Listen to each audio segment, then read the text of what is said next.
Boring History for Sleep, Administrative Chronicles. The Great Census of 1881, a detailed examination of bureaucratic procedures. The year 1881 marked a significant administrative milestone in the British Empire with the conducting of the decennial census. This particular census, the fourth of its kind since the establishment of the modern census system in 1841, required extensive preparation and coordination across multiple governmental departments.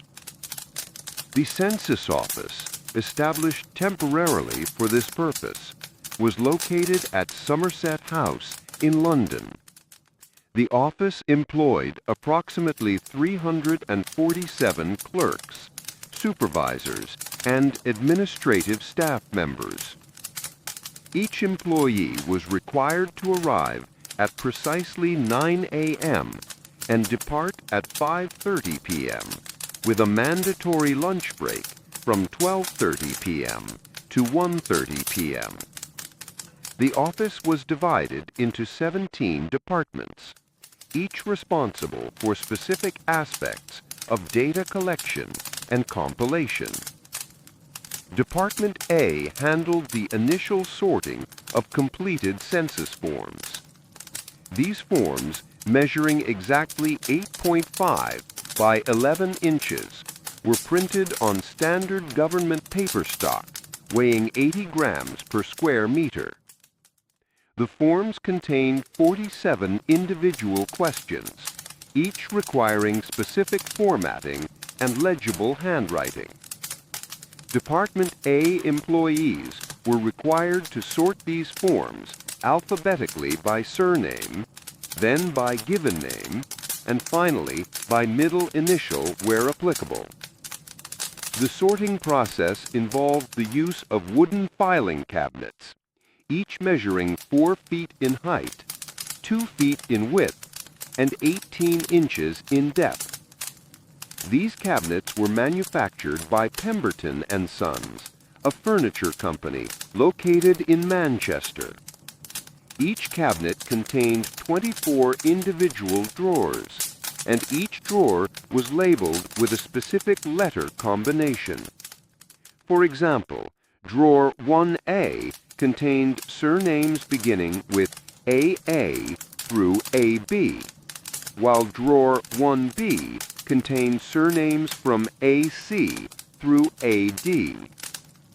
Department B was responsible for the verification of addresses.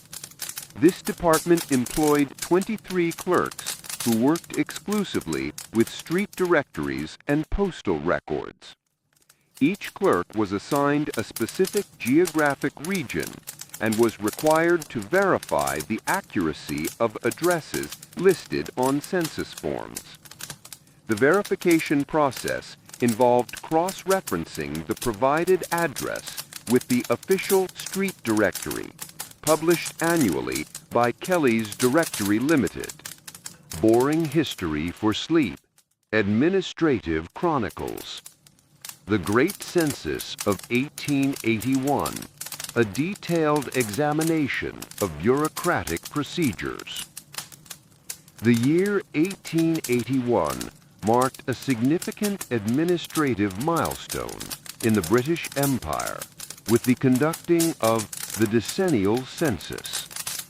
This particular census, the fourth of its kind since the establishment of the modern census system in 1841, required extensive preparation and coordination across multiple governmental departments. The Census Office, established temporarily for this purpose, was located at Somerset House in London. The office employed approximately 347 clerks, supervisors, and administrative staff members. Each employee was required to arrive at precisely 9 a.m. and depart at 5:30 p.m. with a mandatory lunch break from 12:30 p.m. to 1:30 p.m. The office was divided into 17 departments, each responsible for specific aspects of data collection and compilation. Department A handled the initial sorting of completed census forms. These forms, measuring exactly 8.5 by 11 inches, were printed on standard government paper stock weighing 80 grams per square meter. The forms contained 47 individual questions, each requiring specific formatting and legible handwriting.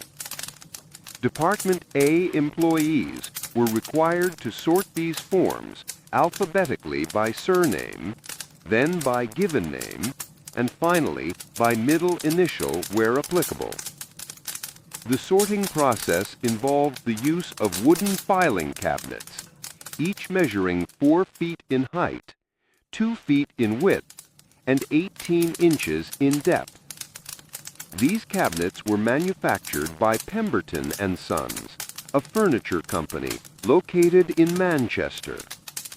Each cabinet contained 24 individual drawers, and each drawer was labeled with a specific letter combination. For example, drawer 1A contained surnames beginning with AA through AB, while drawer 1B contained surnames from AC through AD. Department B was responsible for the verification of addresses. This department employed 23 clerks who worked exclusively with street directories and postal records. Each clerk was assigned a specific geographic region and was required to verify the accuracy of addresses listed on census forms. The verification process involved cross-referencing the provided address with the official street directory, published annually by Kelly's Directory Limited. Department C focused on occupational classification. The 1881 census recognized 847 distinct occupations, each assigned a specific numerical code. These codes were developed by the Registrar General's Office and were based on the standard occupational classification system established in 1875. The classification system grouped occupations into 17 major categories, with each major category containing between 23 and 73 subcategories. The occupational coding process required clerks to examine each census form and assign the appropriate code based on the occupation listed. This process was complicated by the fact that many respondents provided vague or unclear descriptions of their work. For example, a respondent might list their occupation as factory worker without specifying the type of factory or their specific role within the factory.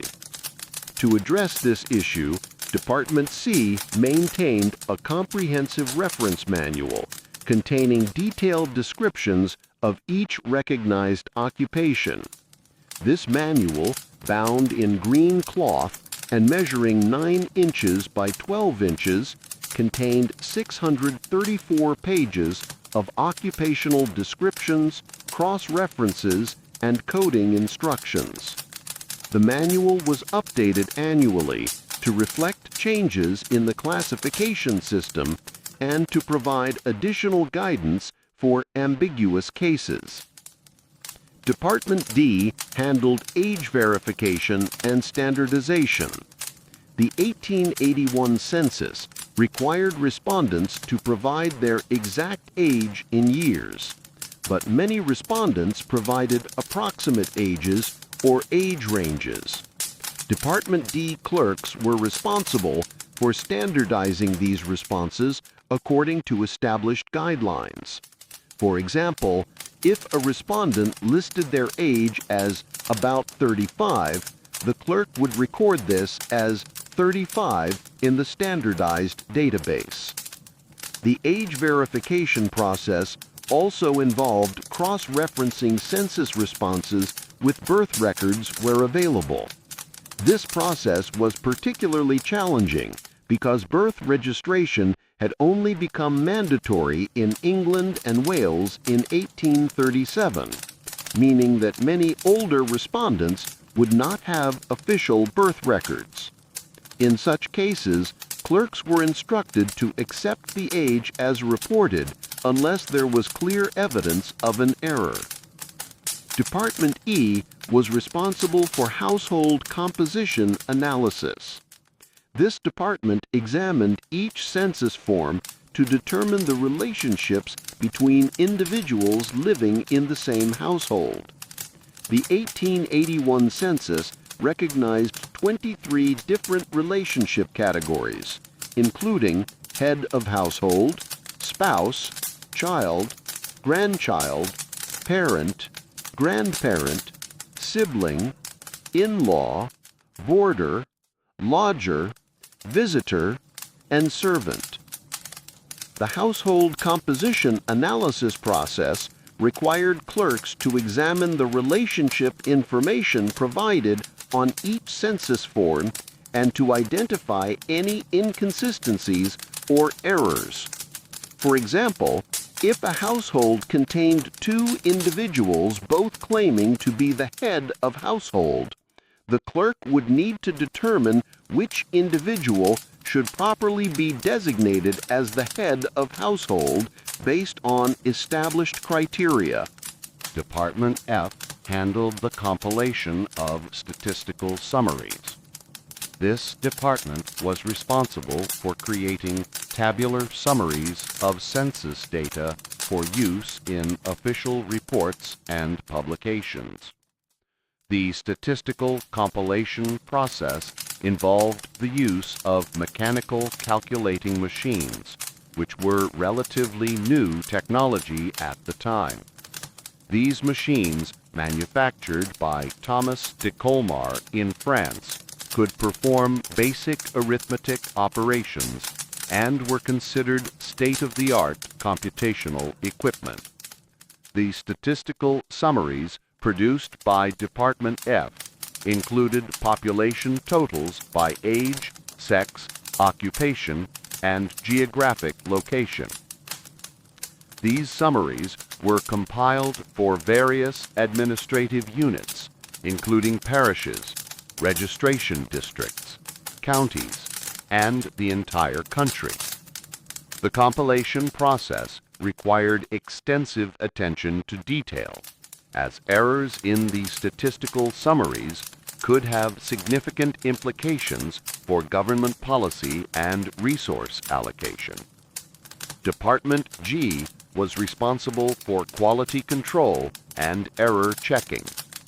This department employed 19 clerks who were tasked with reviewing completed census forms for errors, omissions, and inconsistencies. The quality control process involved a systematic examination of each form to ensure that all required information had been provided and that the information was internally consistent.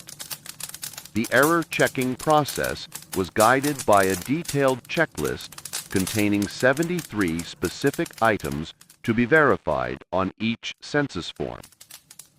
For example, Item 17 on the checklist required clerks to verify that the total number of individuals listed in the household matched the number indicated in the household summary section. Item 23 required verification that all individuals listed as children were younger than the individuals listed as their parents. When errors were identified, Department G clerks were required to complete an error report form describing the nature of the error and recommending corrective action.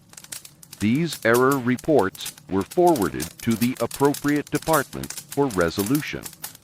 In cases where errors could not be resolved, Based on the information provided on the census form, clerks were instructed to contact the local registrar responsible for the geographic area in question. Department H handled correspondence related to the census. This department received and responded to letters from local registrars, government officials, and members of the public regarding various aspects of the census process. The correspondence handling process was highly standardized, with specific procedures for different types of inquiries.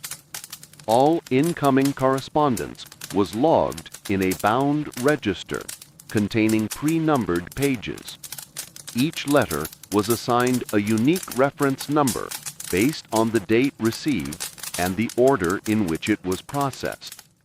The register contained columns for the date received, sender's name and address, subject matter, assigned clerk, date of response, and final disposition.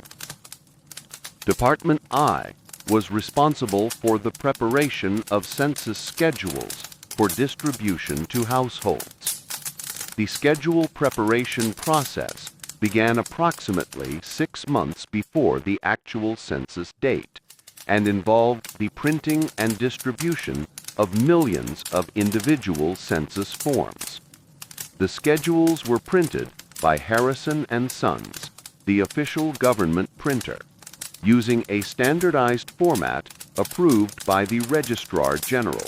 The printing process required careful attention to quality control, as errors in the printed schedules could affect the accuracy of the entire census.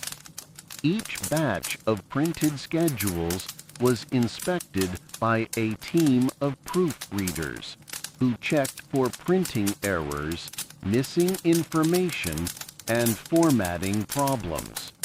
Rejected schedules were returned to the printer for correction or reprinting. Department J handled the training and supervision of local census enumerators. The 1881 census employed approximately 37,000 enumerators across England and Wales, each responsible for collecting census information from households in their assigned enumeration district. The training process involved the distribution of detailed instruction manuals and the conduct of regional training sessions. The Enumerator Instruction Manual, prepared by Department J, contained 89 pages of detailed guidance on census procedures, household visits, form completion, and problem resolution. The manual was organized into 12 chapters, each covering a specific aspect of the enumerator's responsibilities.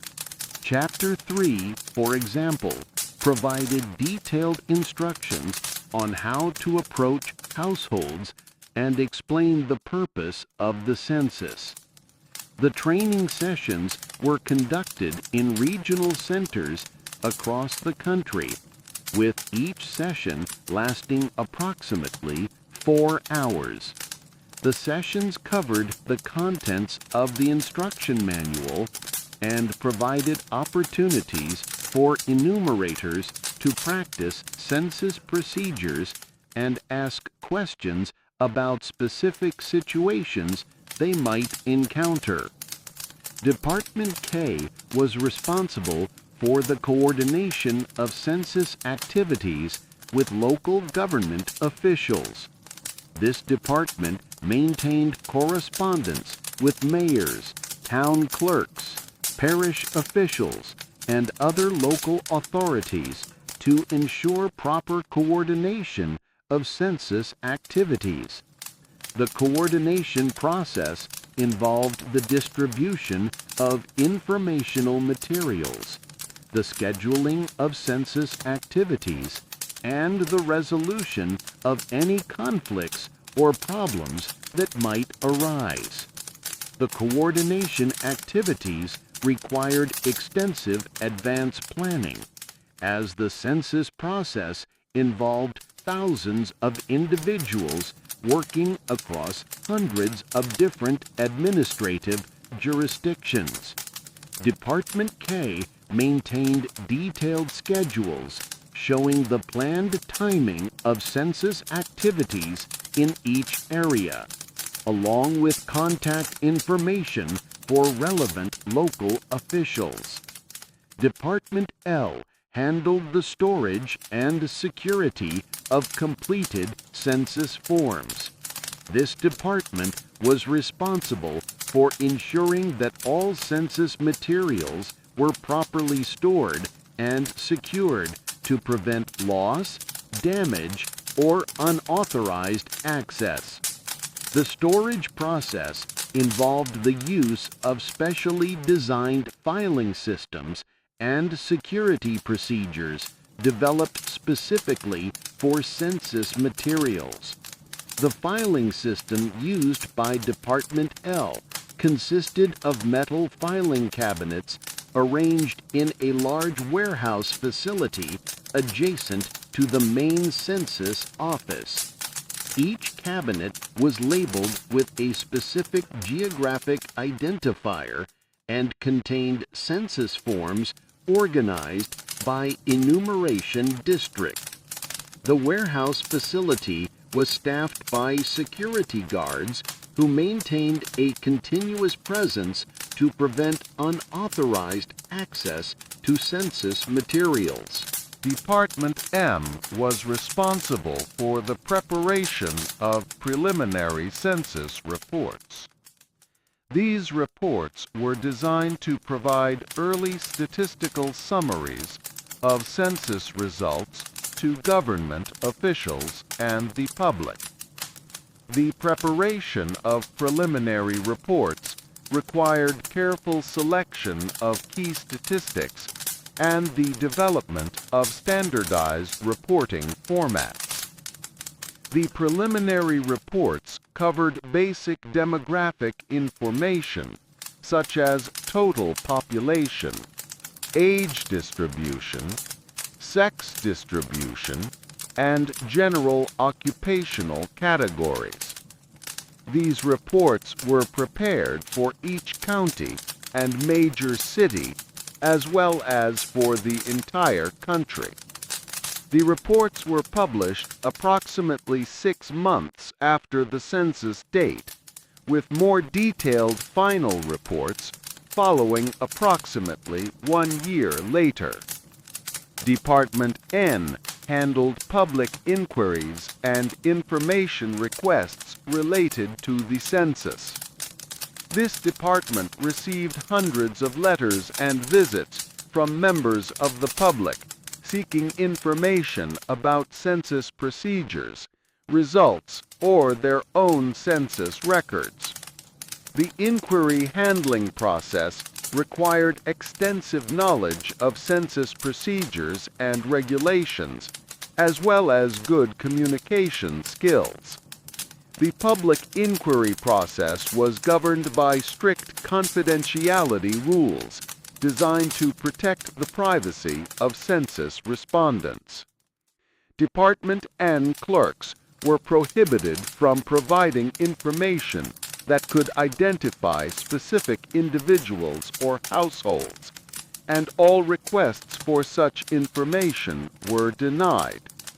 However, the department could provide general statistical information and guidance on census procedures. Department O was responsible for the coordination of census activities with other government departments.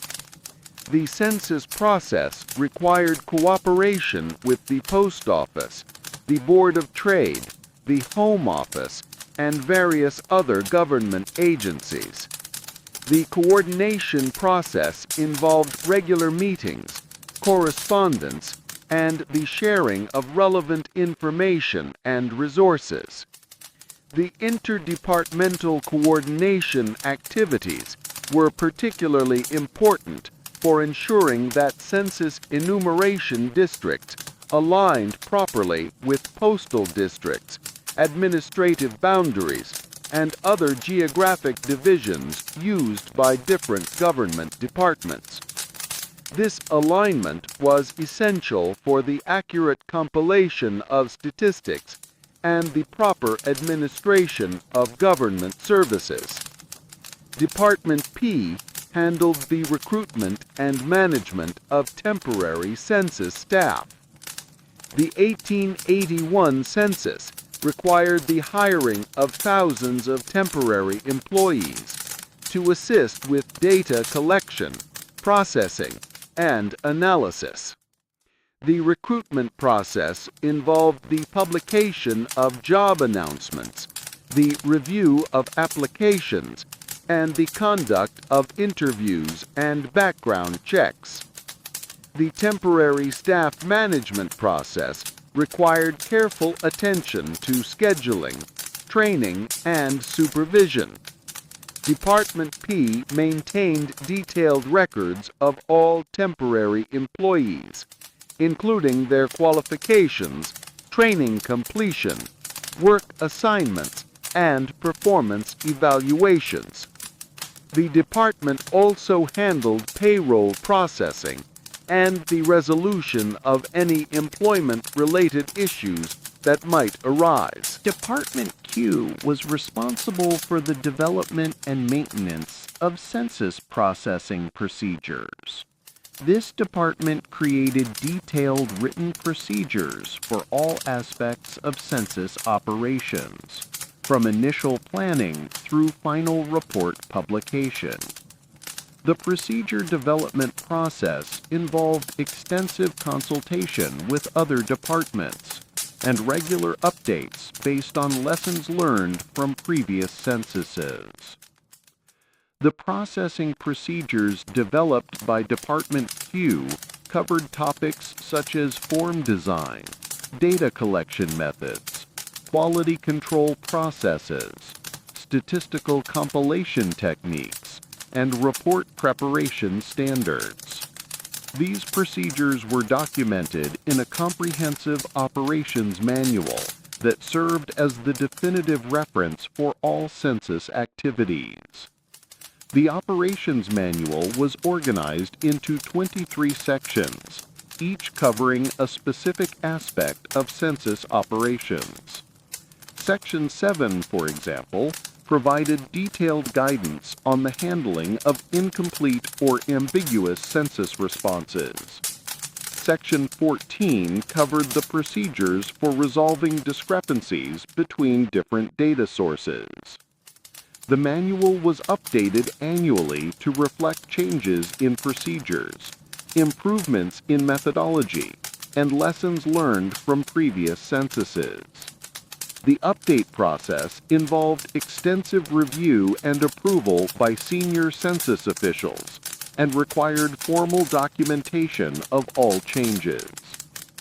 This detailed examination of the 1881 census administrative procedures provides insight into the complex bureaucratic processes required to conduct a national population count.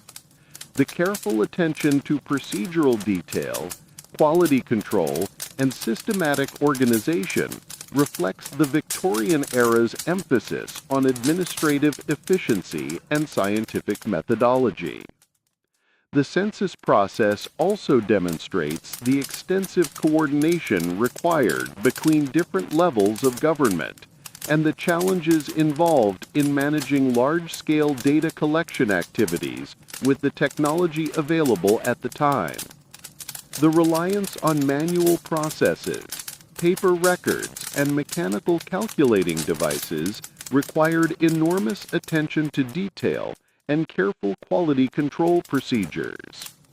The success of the 1881 census can be attributed to the systematic approach taken by the Census Office and the dedication of the thousands of individuals involved in the data collection and processing activities.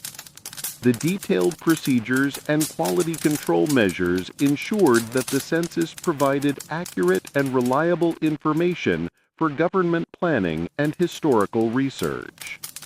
The administrative structure established for the 1881 census served as a model for subsequent censuses and influenced the development of modern statistical agencies. The emphasis on systematic procedures, quality control, and documentation established principles that continue to guide census operations today.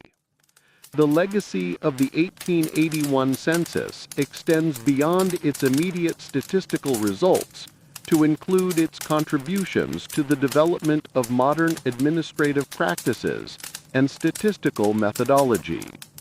The detailed records maintained by the Census Office provide valuable insights into Victorian administrative practices and the challenges of managing large-scale government operations. The administrative structure established for the 1881 census served as a model for subsequent censuses and influenced the development of modern statistical agencies. The emphasis on systematic procedures, quality control, and documentation established principles that continue to guide census operations today. The preparation of string diagrams required extensive mathematical calculations to determine appropriate spacing between trains, acceptable speeds for different types of service, and optimal timing for station stops. These calculations were performed using mechanical calculating machines and required careful attention to detail to ensure accuracy. The coordination process also involved extensive correspondence with individual railway companies to resolve scheduling conflicts and negotiate acceptable compromises. The Railway Clearinghouse maintained detailed records of all correspondence, including copies of letters sent and received, meeting minutes, and documentation of decisions reached. The filing system used by the Railway Clearinghouse consisted of 73 filing cabinets arranged in a dedicated records room.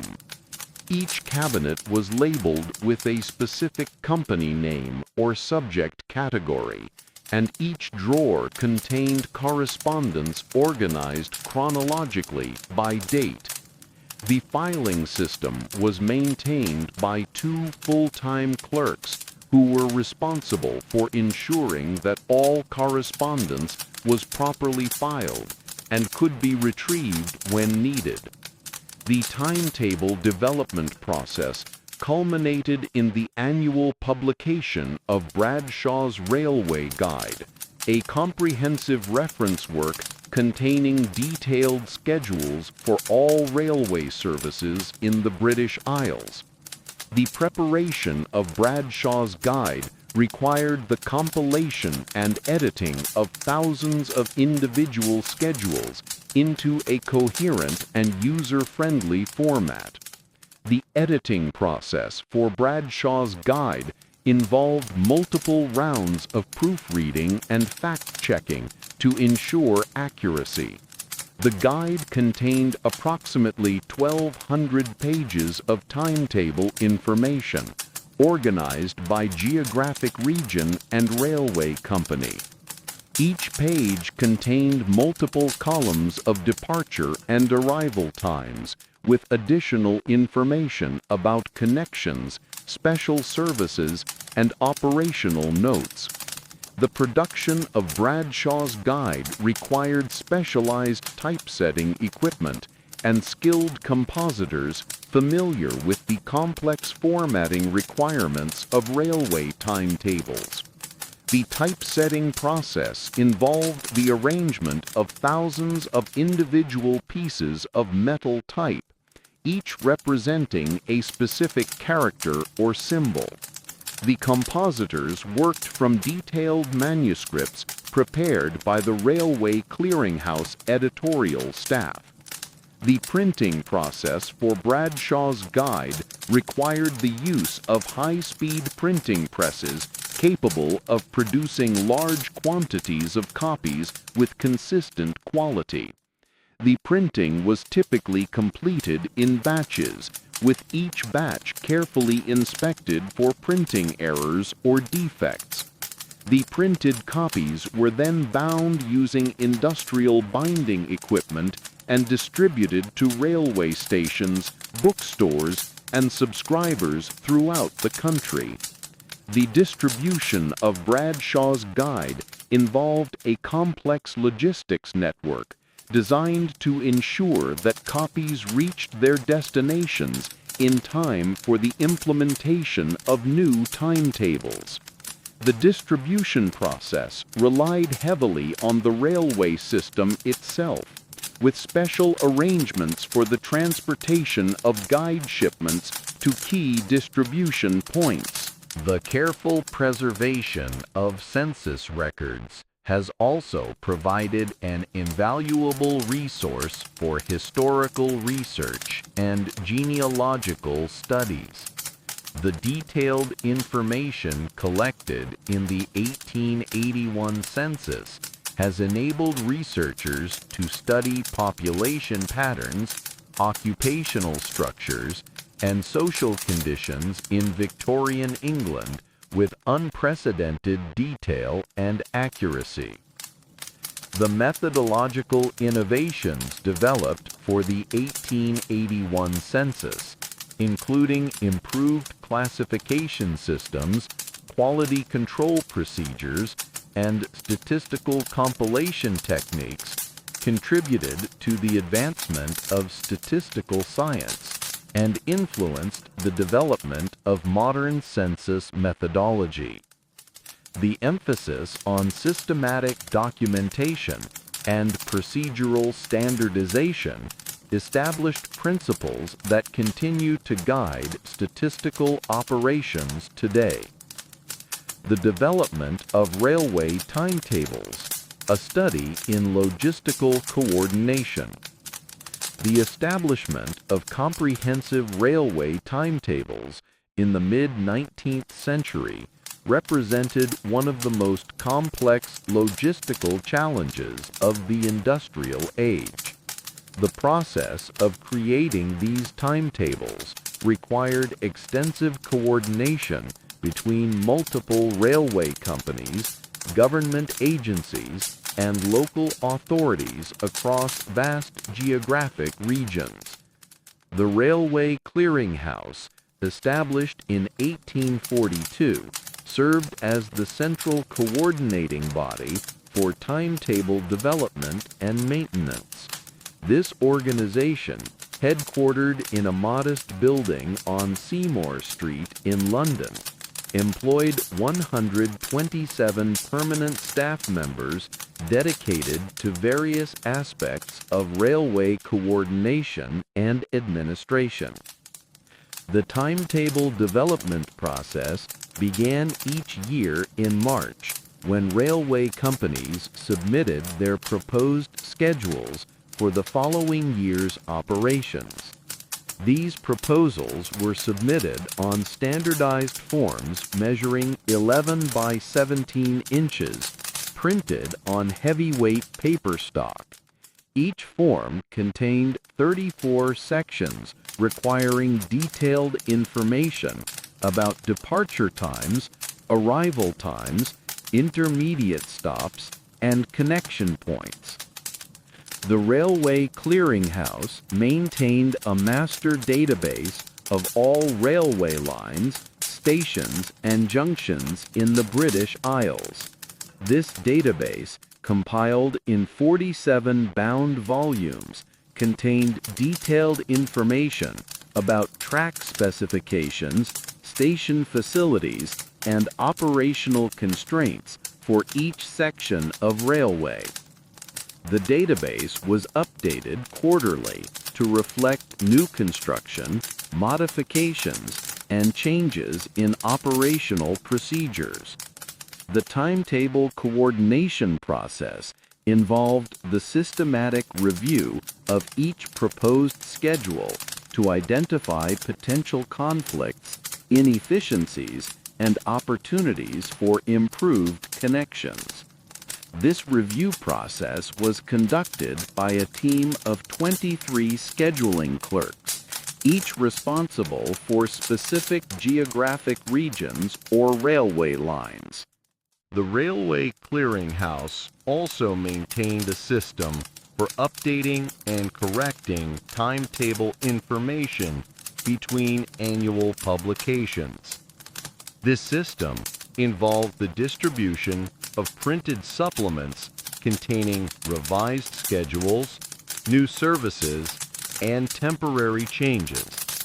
These supplements were distributed to railway stations and other key locations on a monthly basis. The supplement distribution system required careful coordination to ensure that all relevant parties received timely notification of changes. The Railway Clearinghouse maintained detailed mailing lists for each type of supplement, and specialized staff were responsible for preparing and distributing these updates. The complexity of railway timetable coordination increased significantly as the railway network expanded and the number of participating companies grew. By 1875, the Railway Clearinghouse was coordinating schedules for 127 different railway companies operating over 15,000 miles of track.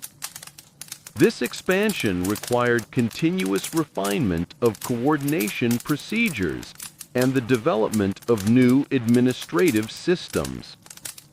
The standardization of timekeeping represented one of the most significant challenges in railway timetable coordination.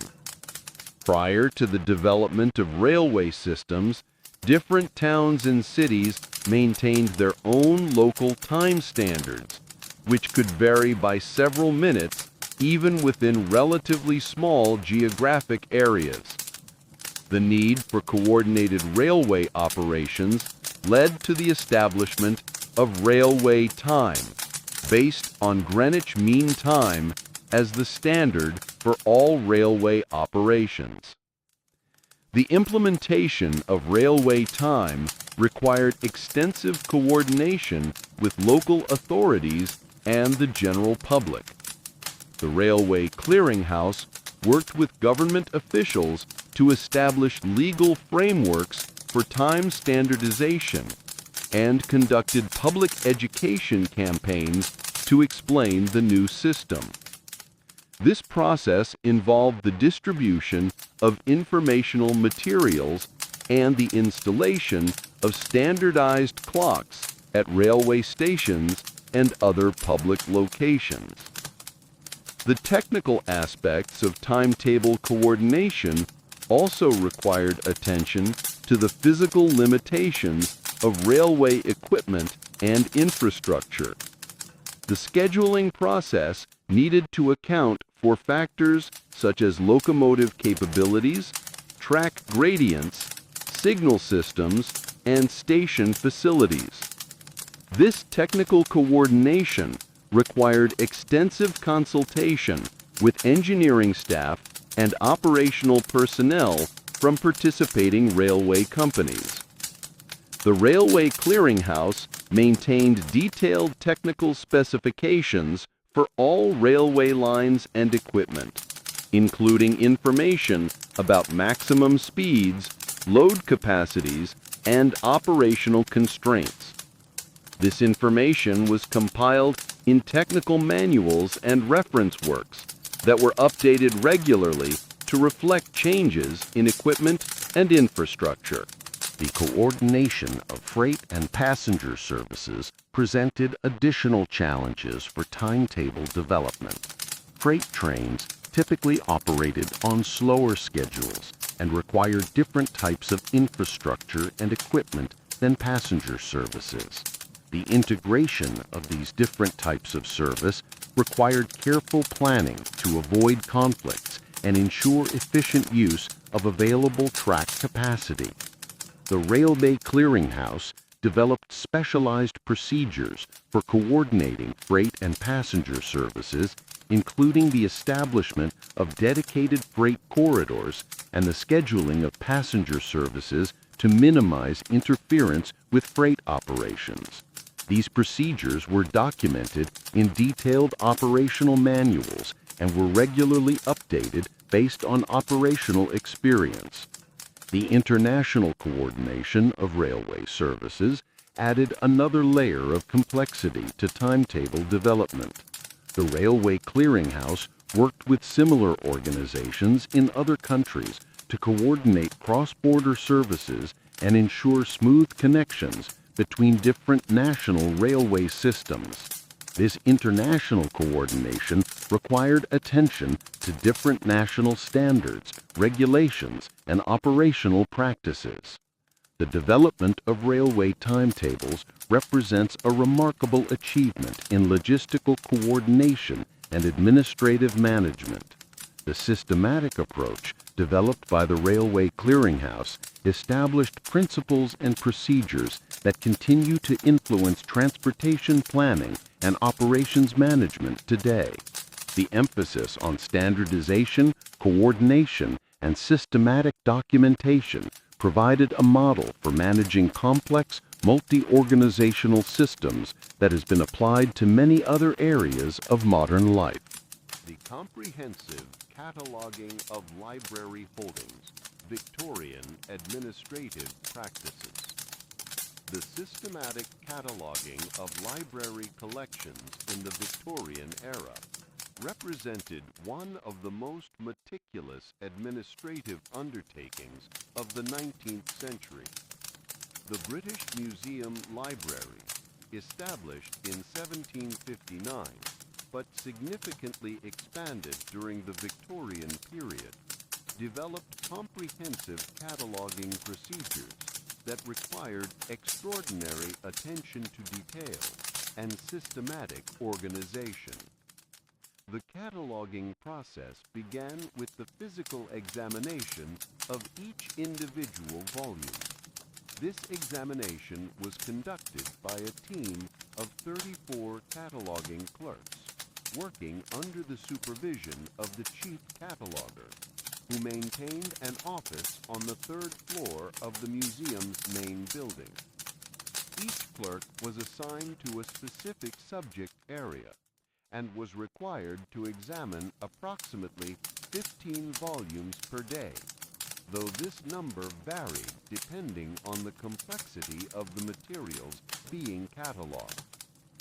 The cataloging forms were organized into 23 different categories based on the Dewey Decimal Classification System, which had been adapted for use in the British Museum Library.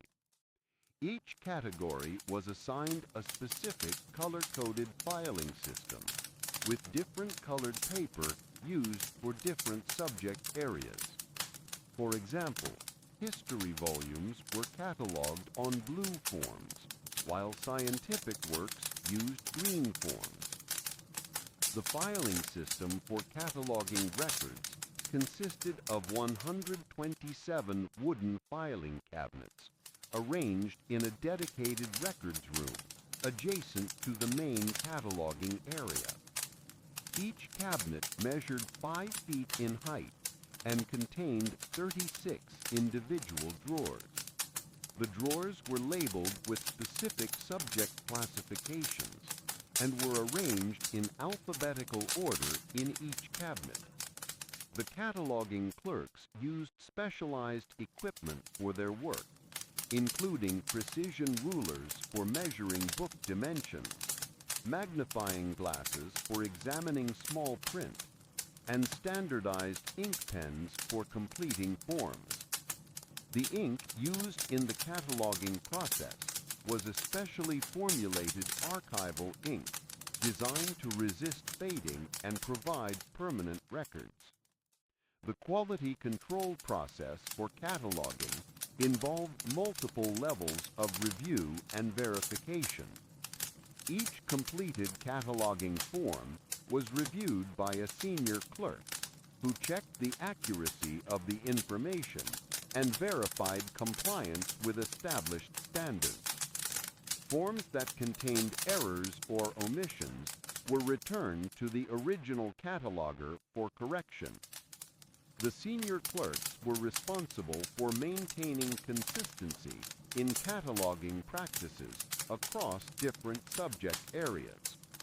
They held weekly meetings to discuss problems, clarify procedures, and ensure that all catalogers were following the same standards.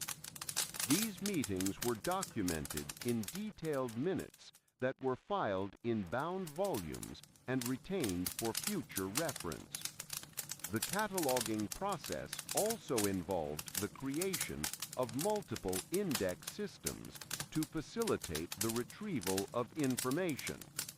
The primary index was organized alphabetically by author's surname, with separate indexes for titles, subjects, and publication dates. Each index entry contained a reference number that corresponded to the location of the full cataloging record in the filing system. The index creation process required extraordinary attention to detail and consistency. Index clerks were required to use standardized abbreviations and formatting to ensure that all entries followed the same pattern.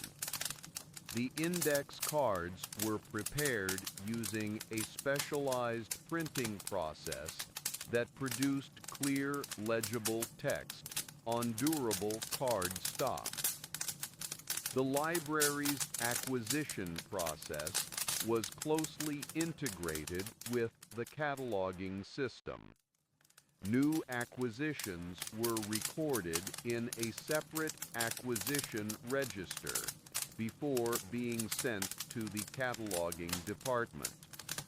The acquisition register contained information about the source of each item, the date of acquisition, and any special handling requirements. The acquisition register was maintained by two dedicated clerks who were responsible for ensuring that all new materials were properly recorded and tracked through the cataloging process. The register was organized chronologically by acquisition date, with cross-references to the cataloging records once the cataloging process was completed. The Binding and Preservation Department worked closely with the Cataloging Department to ensure that all materials were properly maintained and preserved. The Binding Department employed 16 skilled craftsmen who were responsible for repairing damaged volumes and creating new bindings for unbound materials. The binding process involved the use of traditional bookbinding techniques and materials, including leather covers, gold leaf decoration, and hand-sewn pages. Each binding was customized based on the importance and expected use of the volume, with more valuable or frequently used materials receiving higher quality bindings. The preservation process included regular inspections of the collection to identify materials that required conservation treatment. These inspections were conducted by specialized preservation staff who had been trained in the identification of deterioration problems and appropriate treatment methods. The library's lending system was integrated with the cataloging system to track the location and status of all materials. Borrowers were required to complete detailed request forms that included their name, address, intended use of the material, and expected return date. These forms were filed in a separate lending register that was cross-referenced with the main cataloging system. The lending register was maintained by a team of 8 clerks who were responsible for processing loan requests, tracking due dates, and following up on overdue materials. The register was organized alphabetically by borrower's surname, with separate sections for different types of loans.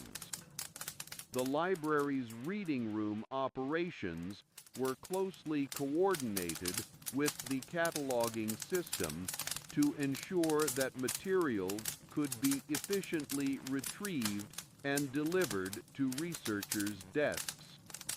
The reading room attendants used a complex system of call slips and location codes to track the movement of materials within the library.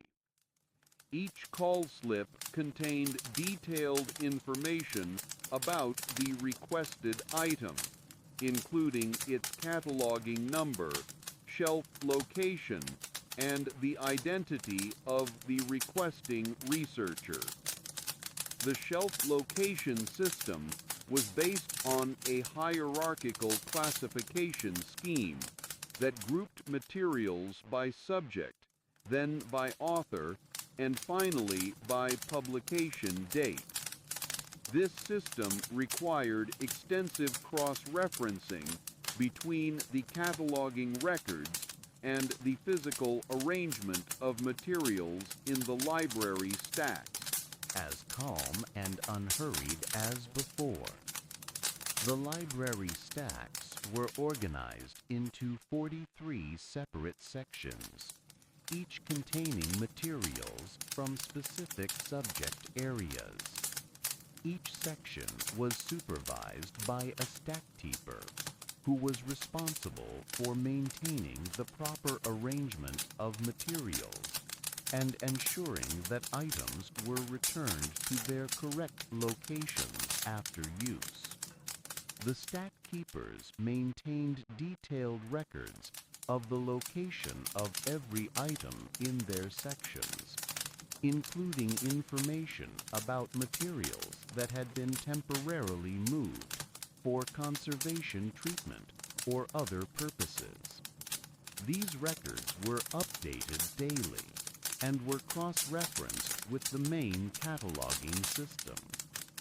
The library's reference services were supported by specialized reference staff who were trained in the use of the cataloging system and the location of materials within the collection.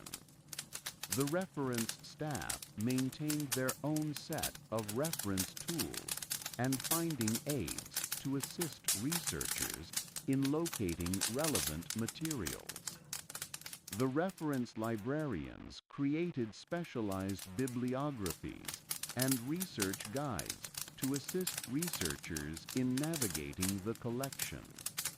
These guides were compiled using information from the cataloging system and were regularly updated to reflect new acquisitions and changes in the collection. The administration of postal services, systematic mail processing. The Victorian postal system represented one of the most complex administrative operations of the 19th century, requiring precise coordination and systematic processing procedures to handle millions of letters and packages annually. The General Post Office, located in St. Martin's Le Grand in London, served as the central hub for postal operations throughout the British Isles. The postal processing system was organized into 17 distinct operational departments, each responsible for specific aspects of mail handling and delivery. The primary sorting department employed 89 postal clerks who worked in shifts to process incoming mail from across the country. Each clerk was assigned to a specific geographic region and was required to sort approximately 2,400 letters per hour, according to established procedures. The sorting process began with the examination of each letter to verify that proper postage had been applied and that the address was legible and complete. Letters that lacked proper postage were separated and forwarded to the dead letter office for special handling. Illegible or incomplete addresses were sent to the address verification department for research and correction. The sorting clerks used specialized equipment designed to facilitate rapid and accurate processing. Each clerk's workstation included a sorting frame containing 47 individual compartments, each labeled with a specific destination code. The compartments were arranged in a standardized pattern that allowed experienced clerks to sort mail quickly without conscious thought about the location of each compartment. The sorting frames were constructed of oak wood and measured 4 feet in width, 3 feet in height, and 18 inches in depth. Each compartment was lined with felt material to prevent damage to letters during the sorting process. The frames were manufactured by Thornton and Company, a specialized furniture maker that held the exclusive contract for postal equipment. The secondary sorting department was responsible for further subdivision of mail based on specific delivery routes and schedules. This department employed 67 clerks who specialized in the detailed geographic knowledge required for route-based sorting. Each clerk was required to memorize the boundaries and characteristics of multiple delivery routes within their assigned region. The route-based sorting process involved the use of detailed maps and route descriptions maintained by the department. These maps were updated regularly to reflect changes in delivery routes, new construction, and modifications to existing addresses. The maps were drawn on heavy paper stock and were protected by cloth covers to withstand frequent handling. The Transportation Department coordinated the movement of sorted mail between different processing facilities and delivery locations. This department employed 156 postal workers who were responsible for loading mail onto trains, coaches, and other transportation vehicles according to precise schedules. The transportation coordination process required extensive planning to ensure that mail connections were made efficiently and that delivery schedules were maintained. The department maintained detailed schedules showing the departure and arrival times of all mail transportation, along with information about capacity limitations and special handling requirements. The transportation schedules were compiled in bound volumes measuring 9 by 12 inches and containing approximately 340 pages each. These volumes were updated monthly to reflect changes in transportation arrangements and were distributed to all relevant postal facilities. The delivery department employed 1,247 postal carriers who were responsible for the final delivery of mail to individual addresses. Each carrier was assigned to a specific delivery route and was required to complete their route within established time limits. The route design process involved detailed analysis of address density, geographic obstacles, and transportation options. Each route was documented with precise walking directions, estimated delivery times, and special instructions for difficult or unusual addresses. This information was compiled in route books that were carried by postal carriers during their deliveries. The books measured 5 by 7 inches and contained approximately 120 pages of route information. Each page contained detailed information about a specific section of the route, including house numbers, resident names, and any special delivery instructions. The books were bound in leather covers to withstand daily use in all weather conditions. The dead letter office handled mail that could not be delivered due to insufficient addresses, incorrect postage, or other problems. This department employed 43 specialized clerks who were trained in address research and mail recovery procedures. The clerks used various reference sources to attempt to identify the intended recipients of undeliverable mail. The address research process involved the use of street directories, business listings, and other reference materials to identify possible intended recipients. The clerks maintained detailed records of their research efforts and the disposition of each piece of undeliverable mail. The money order department processed financial transactions conducted through the postal system. This department employed 78 clerks who were responsible for issuing money orders, processing payments, and maintaining financial records. The money order processing system involved the use of specialized forms and documentation procedures designed to create an auditable trail for every transaction. Each money order was assigned a unique serial number and was recorded in multiple registers maintained by the department.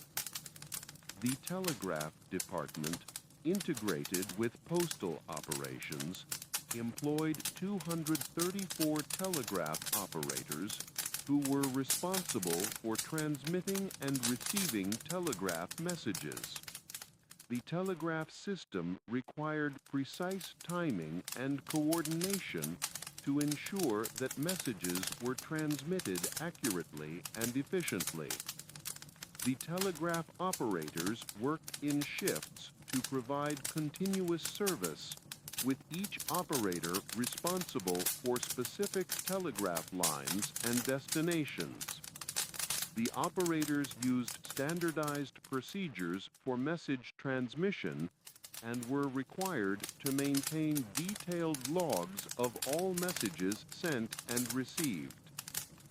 The Postmaster General's office coordinated overall postal operations and maintained correspondence with local postmasters throughout the country.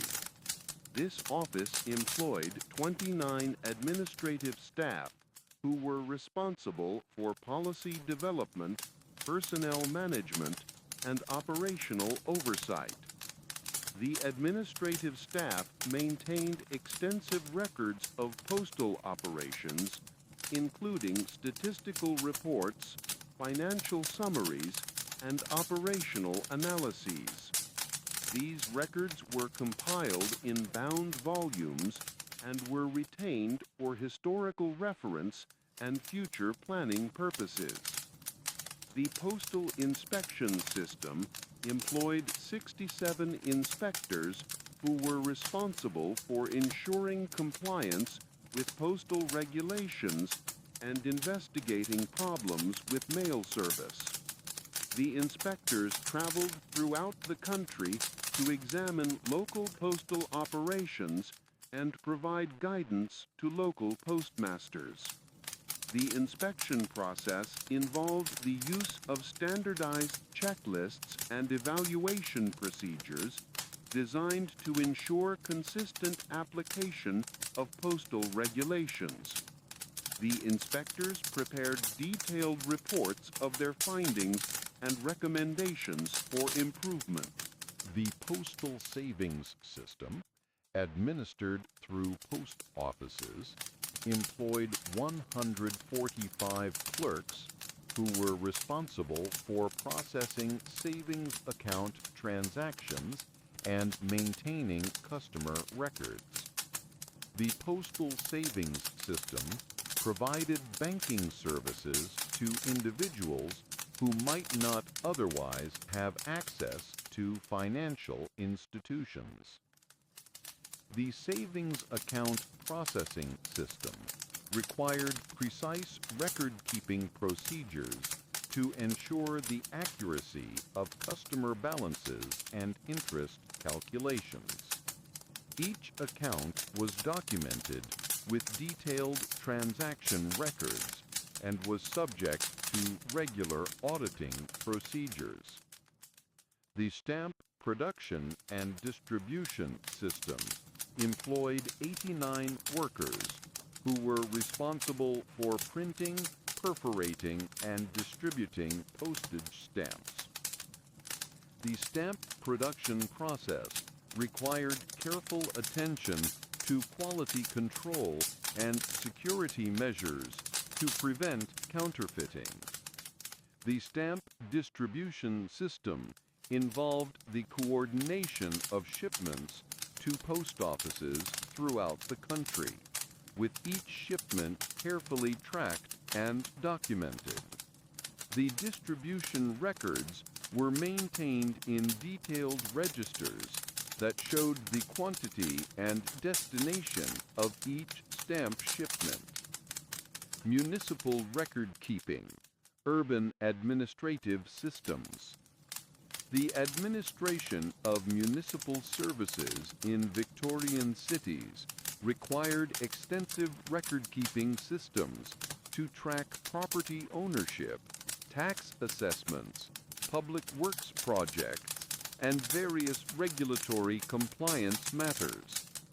The city of Manchester, as one of the largest industrial cities of the era, developed comprehensive administrative procedures that served as a model for other urban centers. The Municipal Registry Office, housed in the basement of Manchester Town Hall, maintained comprehensive records of all property within the city limits. The registry employed 67 clerks who were responsible for recording property transactions, maintaining ownership records, and processing various legal documents related to real estate. The property registration system involved the use of large bound volumes measuring 15 by 20 inches, each containing approximately 400 pages of property records.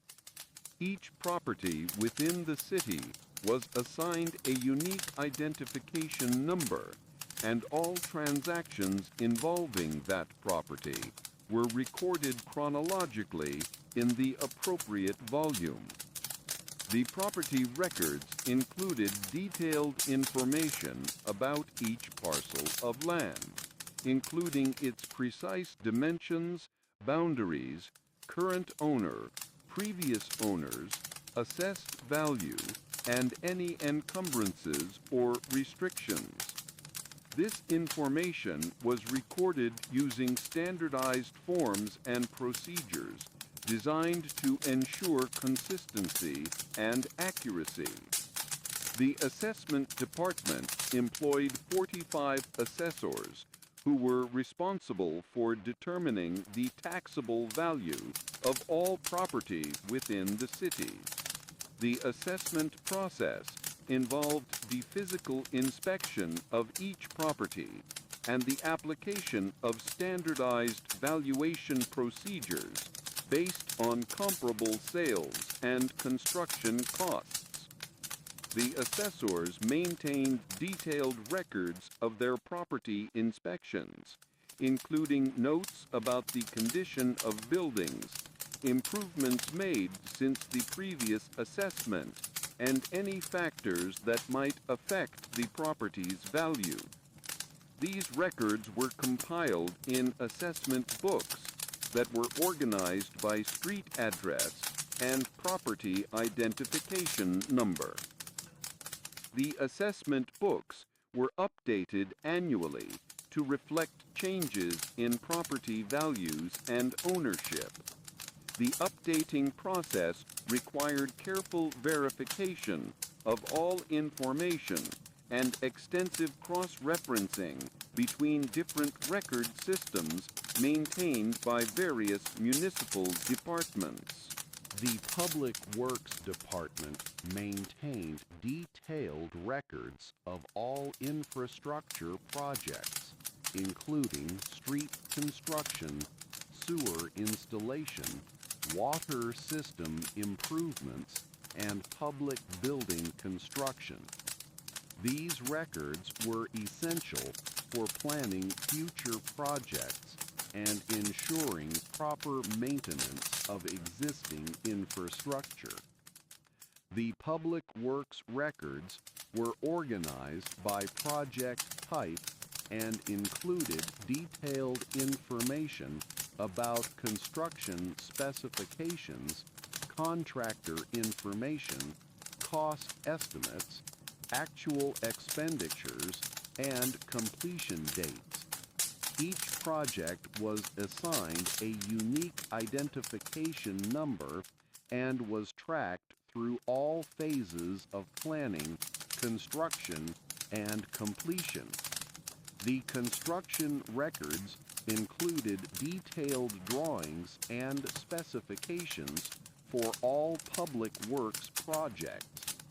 These drawings were prepared by the city's engineering staff and were stored in specially designed map cabinets that protected them from damage and deterioration. The Water Department maintained comprehensive records of all water service connections, usage patterns, and billing information. The department employed 23 clerks who were responsible for processing service applications, reading water meters, and maintaining customer accounts. The water service records were organized by customer account and included information about service location, meter readings, billing history, and any service problems or complaints. The records were maintained in bound volumes, organized by geographic area, and were updated monthly based on meter readings. The meter reading process involved the systematic examination of water meters throughout the city according to established schedules. The meter readers used standardized forms to record consumption data and noted any problems with meters or service connections. The street cleaning department maintained detailed records of cleaning schedules, personnel assignments, and equipment maintenance. The department employed 134 street cleaners who were responsible for maintaining the cleanliness of all public streets and spaces within the city. The street cleaning records included information about cleaning routes, frequency of service, and any special cleaning requirements for particular areas. The records were used to plan work schedules and ensure that all areas received appropriate attention. The fire department maintained comprehensive records of all fire incidents, equipment maintenance, and personnel training. These records were essential for analyzing fire patterns, planning prevention strategies, and ensuring that the department was properly equipped to respond to emergencies. The fire incident records included detailed information about the location, cause, extent of damage, and response time for each fire. This information was compiled in incident reports that were filed chronologically and were cross-referenced by location and cause. The police department maintained extensive records of criminal incidents, arrests, and ongoing investigations. These records were organized according to strict confidentiality procedures designed to protect the privacy of individuals involved in police matters. The police records included detailed incident reports, arrest records, and investigative files. Each incident was assigned a unique case number and was tracked through all phases of investigation and prosecution.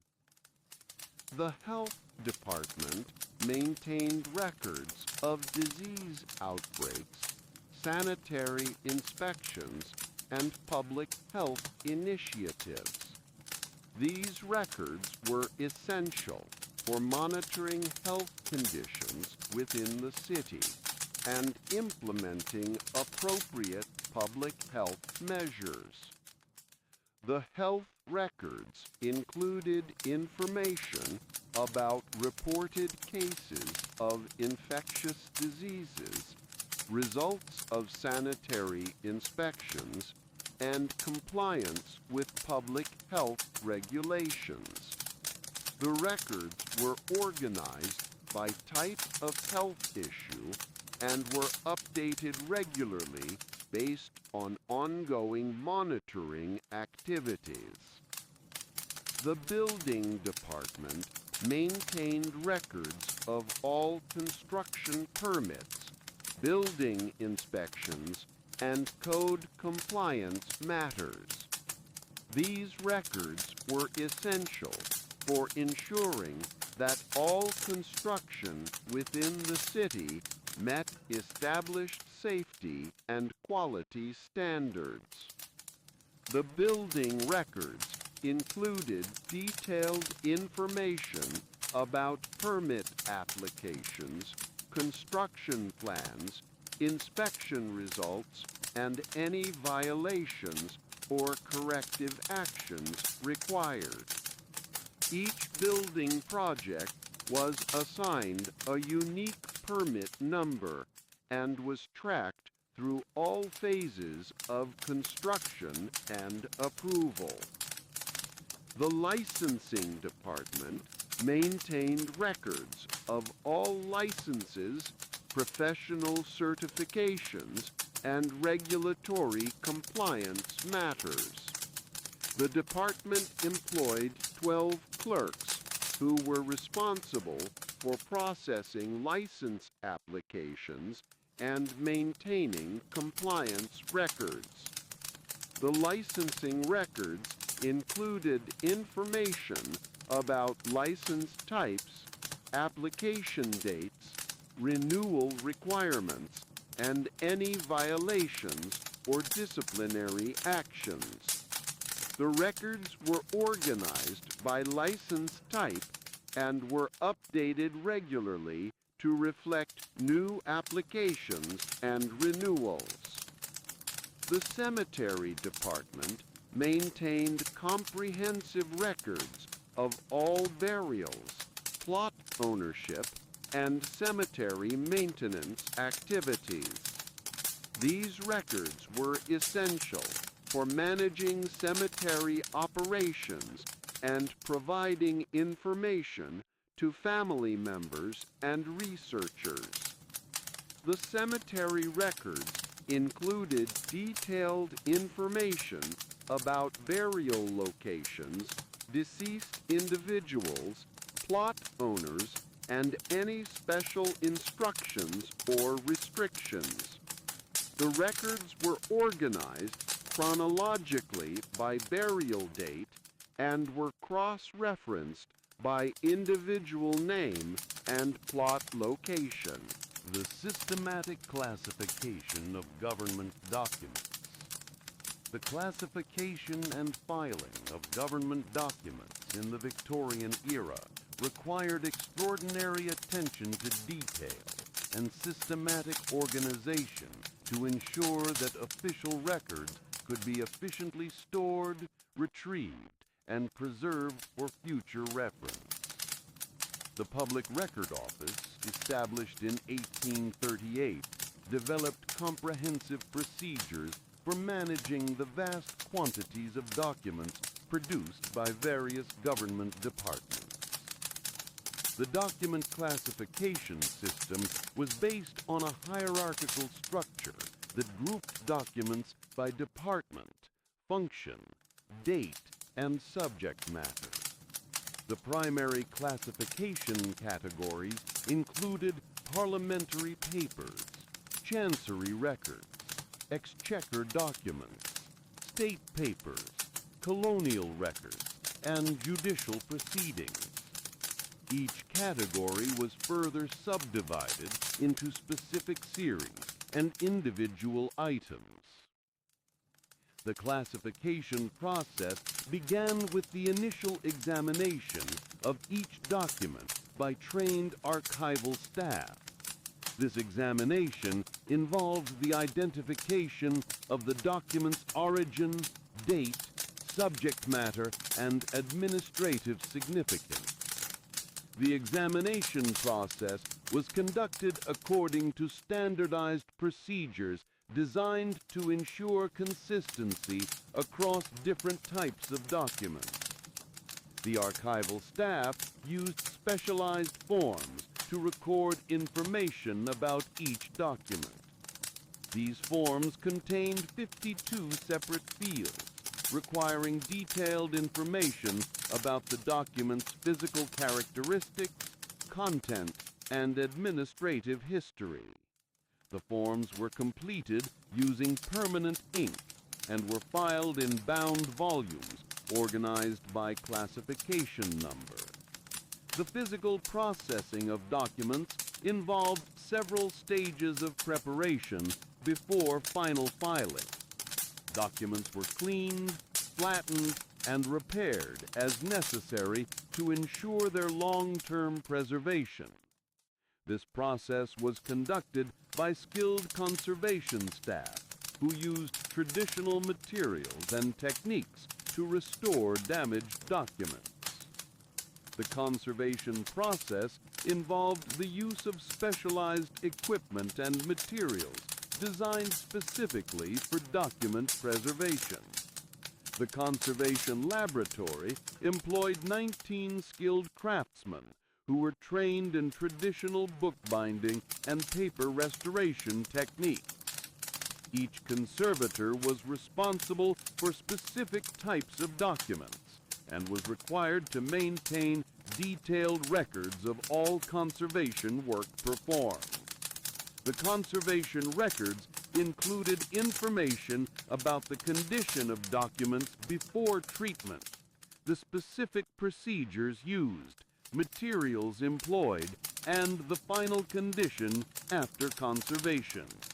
These records were maintained in bound volumes and were cross-referenced with the main classification system. The document storage system involved the use of specially designed storage containers and environmental controls to protect documents from deterioration. The storage containers were constructed of acid-free materials and were designed to provide protection from light, moisture, and physical damage.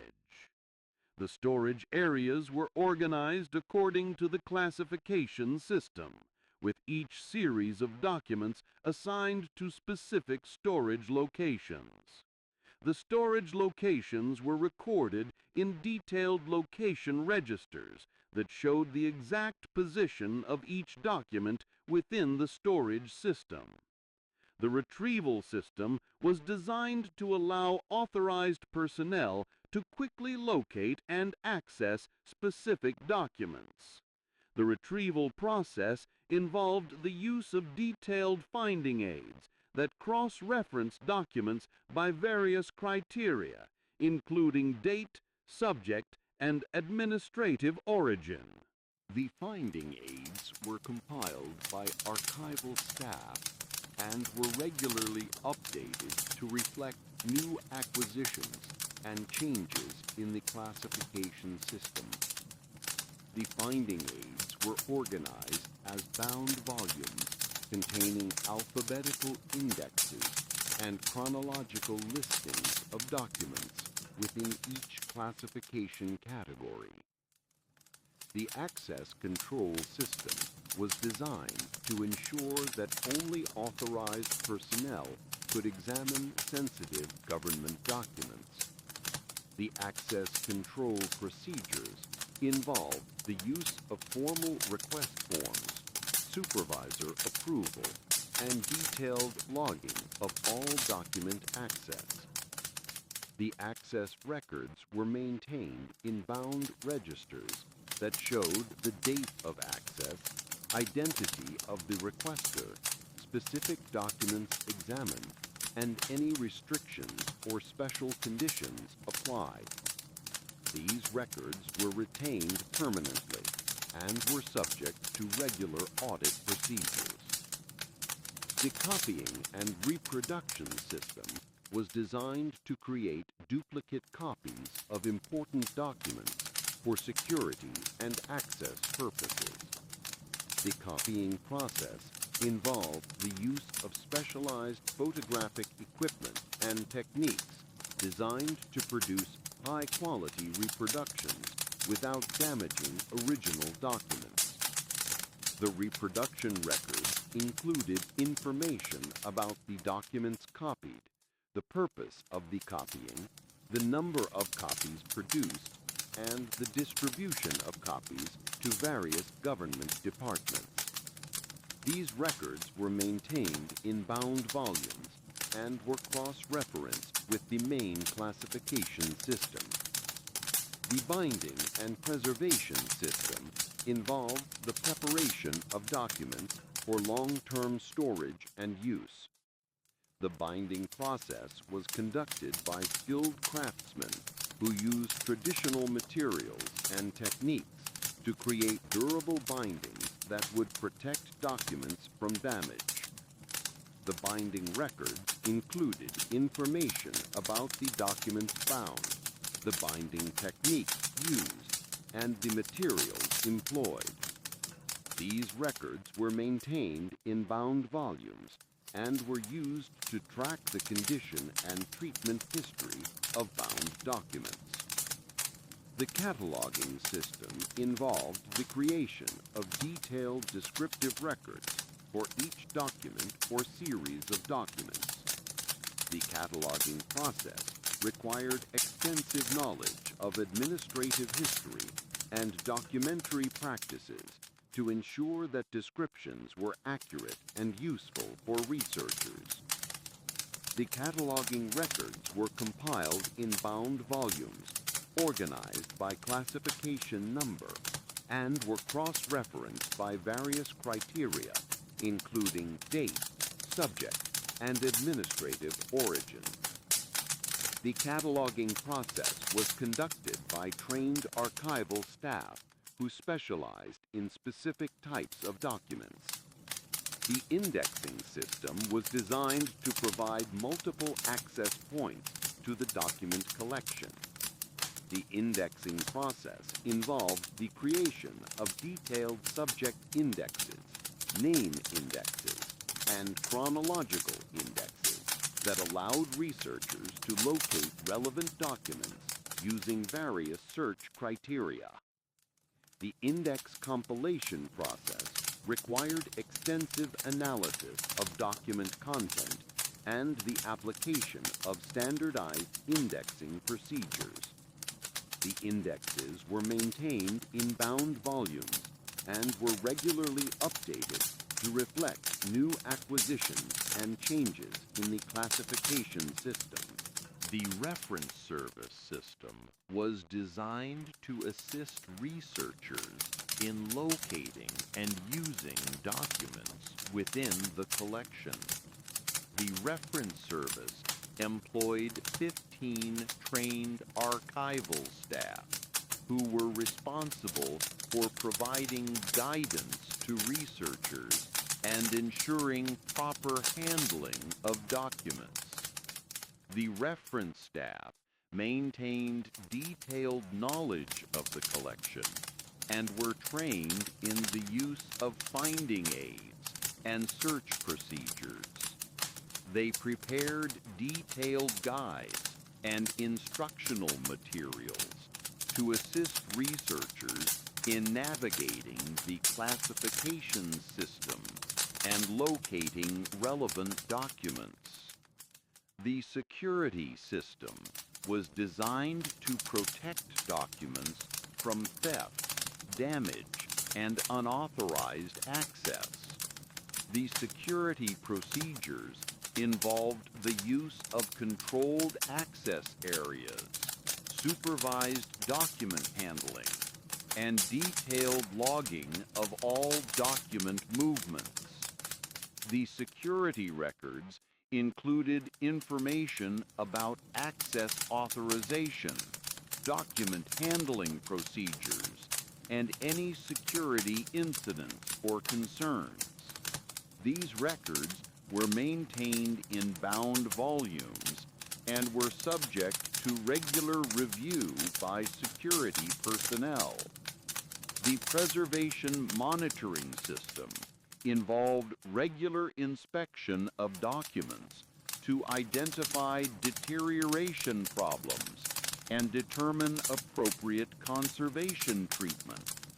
The monitoring process was conducted by trained conservation staff who used standardized procedures to assess document condition. The preservation records included information about document condition, conservation treatments performed, and recommendations for future preservation actions.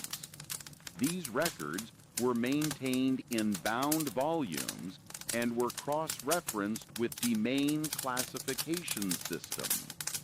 The administration of customs and excise, revenue collection procedures. The collection of customs duties and excise taxes in Victorian Britain required complex administrative procedures to ensure accurate assessment, efficient collection, and proper accounting of government revenues.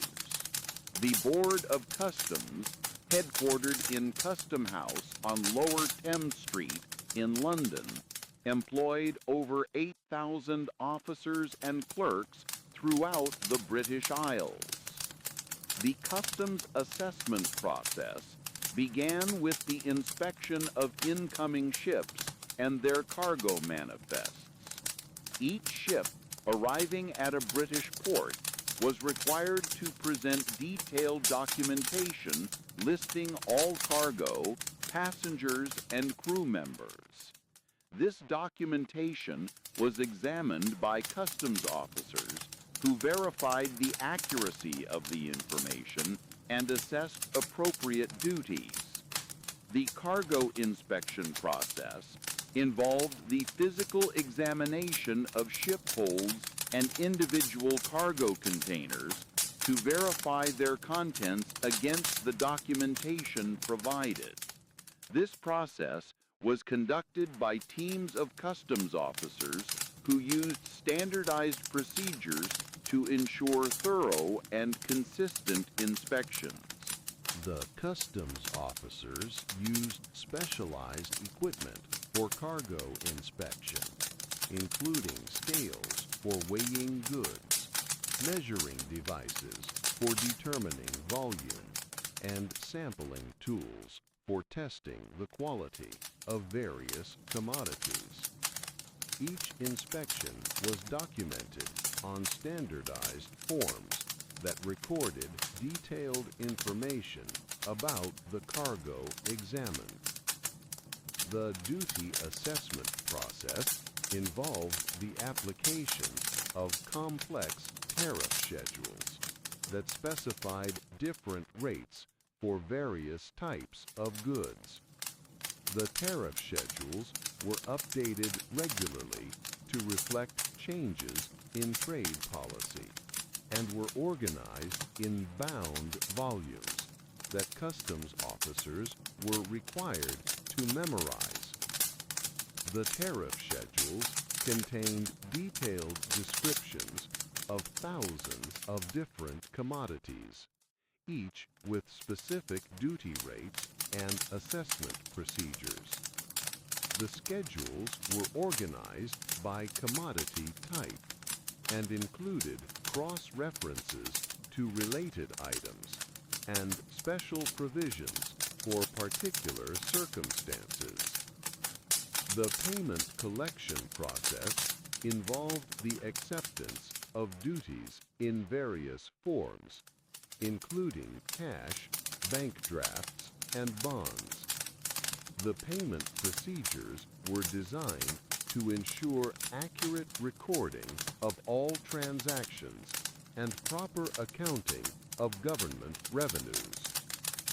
The payment records were maintained in bound ledgers that showed detailed information about each transaction, including the date, amount, form of payment, and identity of the payer. These ledgers were balanced daily and were subject to regular audit procedures. The bonding system allowed importers to defer payment of duties under certain circumstances. The bonding process involved the execution of formal agreements that specified the terms and conditions for deferred payment and provided security for the government's interests. The bonding records were maintained in separate files that contained copies of all bonding agreements and related documentation. These records were organized by importer name and were cross-referenced with the main customs records. The warehouse system provided secure storage for bonded goods awaiting duty payment or re-export. The warehouse facilities were operated under strict security procedures designed to prevent theft or unauthorized removal of goods.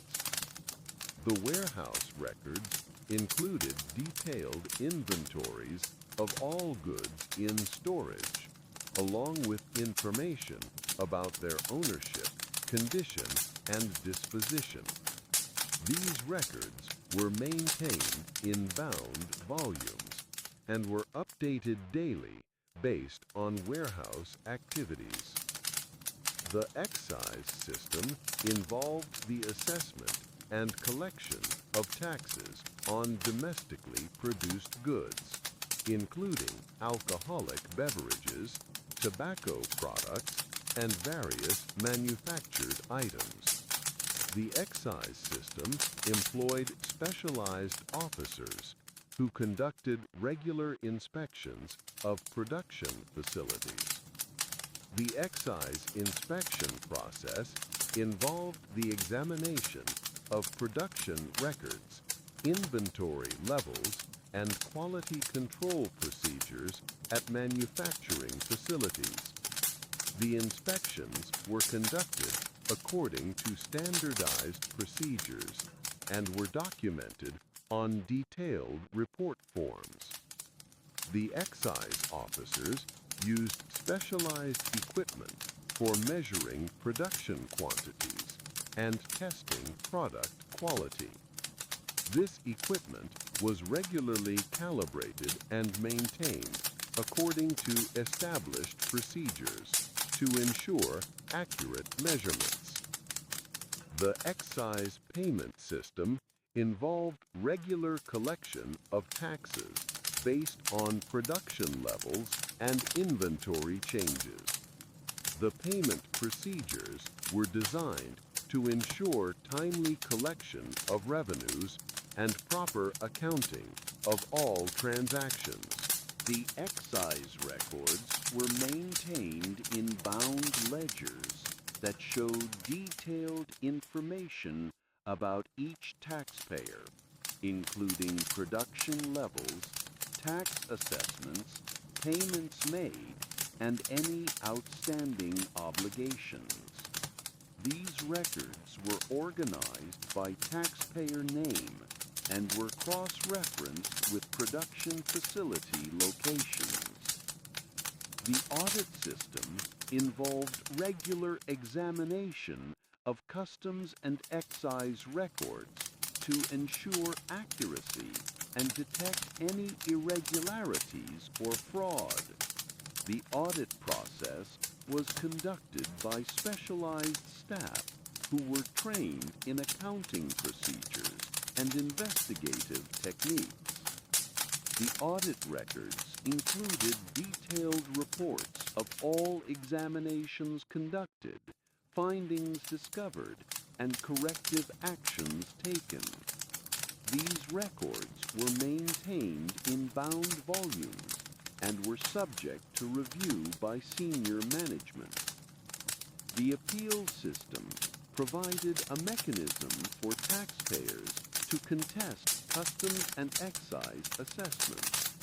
The appeals process involved formal hearings conducted by specialized tribunals that examined evidence and made binding decisions.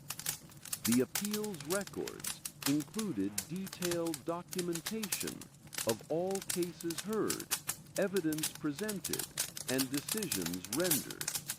These records were maintained in bound volumes and were organized by case number and date. The enforcement system involved the investigation and prosecution of customs and excise violations. The enforcement activities were conducted by specialized officers who were trained in investigative procedures and legal requirements. The enforcement records included detailed reports of all investigations conducted, evidence gathered, and legal actions taken. These records were maintained in bound volumes and were subject to strict confidentiality procedures. The statistical reporting system involved the compilation of detailed reports on customs and excise activities for use by government officials and policymakers. The statistical reports included information about trade volumes, revenue collections, and enforcement activities.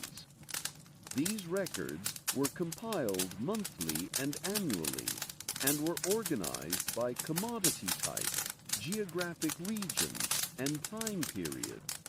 These records were maintained in bound volumes and were used for planning and policy development purposes. The international coordination system involved cooperation with customs authorities in other countries to facilitate trade and prevent smuggling. The international coordination activities included the exchange of information and the development of cooperative enforcement procedures. The international records included correspondence with foreign customs authorities, agreements on cooperative procedures, and reports on joint enforcement activities. These records were maintained in bound volumes and were subject to diplomatic confidentiality requirements. The postal savings system, administered through post offices, employed 145 clerks who were responsible for processing savings account transactions and maintaining customer records. The postal savings system provided banking services to individuals who might not otherwise have access to financial institutions. The savings account processing system required precise record-keeping procedures to ensure the accuracy of customer balances and interest calculations. Each account was documented with detailed transaction records and was subject to regular auditing procedures. The stamp production and distribution system employed 89 workers who were responsible for printing, perforating, and distributing postage stamps. The stamp production process required careful attention to quality control and security measures to prevent counterfeiting. The stamp distribution system involved the coordination of shipments to post offices throughout the country, with each shipment carefully tracked and documented. The distribution records were maintained in detailed registers that showed the quantity and destination of each stamp shipment. Municipal record keeping, urban administrative systems. The administration of municipal services in Victorian cities required extensive record-keeping systems to track property ownership, tax assessments, public works projects, and various regulatory compliance matters. The city of Manchester, as one of the largest industrial cities of the era, developed comprehensive administrative procedures that served as a model for other urban centers. The Municipal Registry Office, housed in the basement of Manchester Town Hall, maintained comprehensive records of all property within the city limits. The registry employed 67 clerks who were responsible for recording property transactions, maintaining ownership records, and processing various legal documents related to real estate. The property registration system involved the use of large bound volumes measuring 15 by 20 inches, each containing approximately 400 pages of property records. Each property within the city was assigned a unique identification number, and all transactions involving that property were recorded chronologically in the appropriate volume.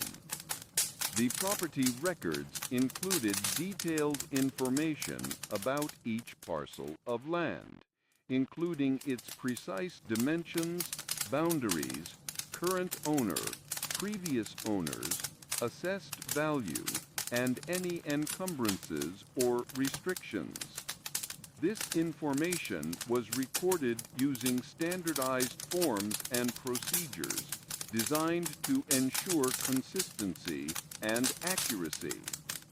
The assessment department employed 45 assessors who were responsible for determining the taxable value of all property within the city. The assessment process involved the physical inspection of each property and the application of standardized valuation procedures based on comparable sales and construction costs.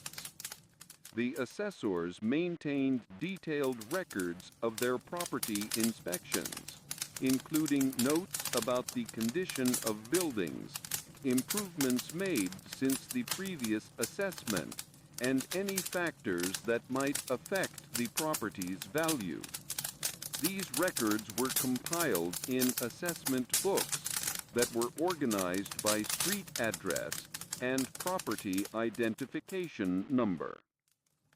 The assessment books were updated annually to reflect changes in property values and ownership. The updating process required careful verification of all information and extensive cross-referencing between different record systems maintained by various municipal departments. Department M was responsible for the preparation of preliminary census reports. These reports were designed to provide early statistical summaries of census results to government officials and the public. The preparation of preliminary reports required careful selection of key statistics and the development of standardized reporting formats. The preliminary reports covered basic demographic information such as total population, age distribution, sex distribution, and general occupational categories. These reports were prepared for each county and major city as well as for the entire country. The reports were published approximately 6 months after the census date, with more detailed final reports following approximately 1 year later. Department N handled public inquiries and information requests related to the census. This department received hundreds of letters and visits from members of the public seeking information about census procedures, results, or their own census records. The inquiry handling process required extensive knowledge of census procedures and regulations, as well as good communication skills. The public inquiry process was governed by strict confidentiality rules designed to protect the privacy of census respondents. Department and clerks were prohibited from providing information that could identify specific individuals or households, and all requests for such information were denied. However, the department could provide general statistical information and guidance on census procedures. Department O was responsible for the coordination of census activities with other government departments. The census process required cooperation with the Post Office, the Board of Trade, the Home Office, and various other government agencies. The coordination process involved regular meetings, correspondence, and the sharing of relevant information and resources. The interdepartmental coordination activities were particularly important for ensuring that census enumeration districts aligned properly with postal districts, administrative boundaries, and other geographic divisions used by different government departments. This alignment was essential for the accurate compilation of statistics and the proper administration of government services. Department P handled the recruitment and management of temporary census staff. The 1881 census required the hiring of thousands of temporary employees to assist with data collection, processing, and analysis.